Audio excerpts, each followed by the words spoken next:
Hi, Josin's learners. Welcome back to Josin's Translation YouTube channel. I am so happy that I can meet you again to give you a new video of very basic English grammar. So, by the way, are you ready?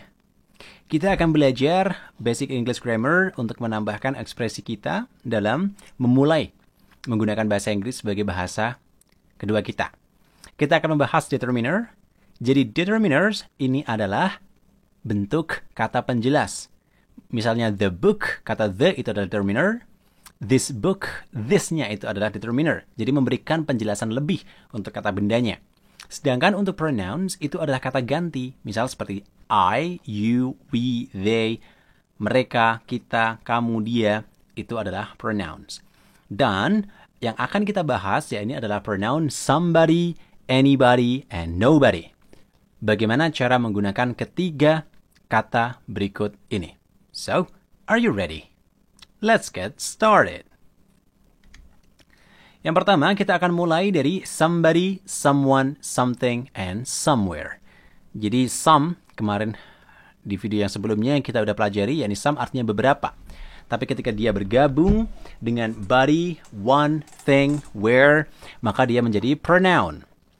Ketika kita menggunakan kata ganti di atas, artinya kita tidak tahu siapa, apa, atau di mana secara pasti. So, with uncertainty. Contohnya begini. There is someone or somebody in the bathroom.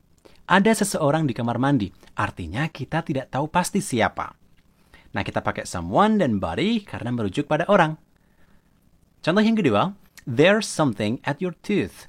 Ada sesuatu di gigimu. Kita tidak tahu pasti apa itu. Karena ini merujuk pada benda, maka kita gunakan thing. Kemudian, Ria lives somewhere near Jakarta. Ria tinggal di suatu wilayah dekat Jakarta. Di sini kita tidak tahu pasti di mana. Maka kita gunakan where. Kemudian yang kedua, untuk menggunakan anybody, anyone, anything, and anywhere, kita gunakan kata ganti ini pada kalimat negatif dan juga pertanyaan. Jadi ada pada dua struktur kalimat, negatif dan pertanyaan.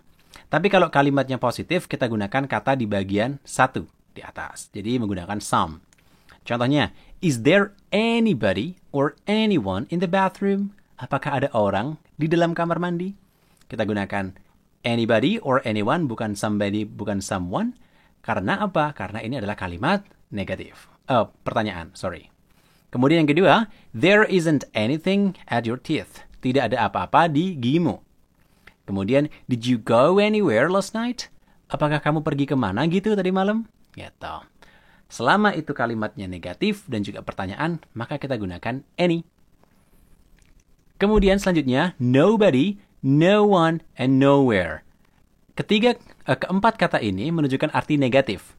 Tapi dalam strukturnya, mereka berada pada kalimat yang positif. Gitu. Kita gunakan kalimat ini pada kalimat positif untuk memberikan makna negatif. Karena no sendiri itu udah negatif. Contohnya, there is, nah di sini is-nya tidak ada not-nya, tidak ada not-nya, tidak ada not-nya.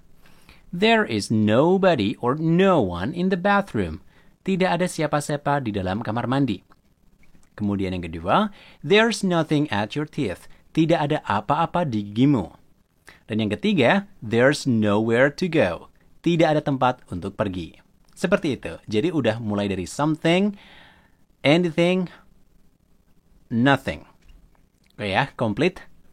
Kapan kita menggunakan ekspresi pronoun tadi? Mungkin itu yang bisa Josin jelasin pada video kali ini. Dan kita akan ketemu lagi di video yang lain untuk belajar, tentu saja, a very basic English grammar. Apabila kalian ingin tahu lebih banyak lagi tentang grammar, terutama untuk di level kalian yang awal-awal, kalian bisa cek di playlist kita, atau kalian bisa visit our website yang udah tertera di dalam video. Silakan kalian visit kita dan kalian bisa belajar lebih banyak lagi. Ada banyak materi yang bisa kalian dapatkan secara gratis. Mungkin itu saja, kita akan ketemu lagi di video yang lain. See ya, international and sociable people. Bye then. Dadah!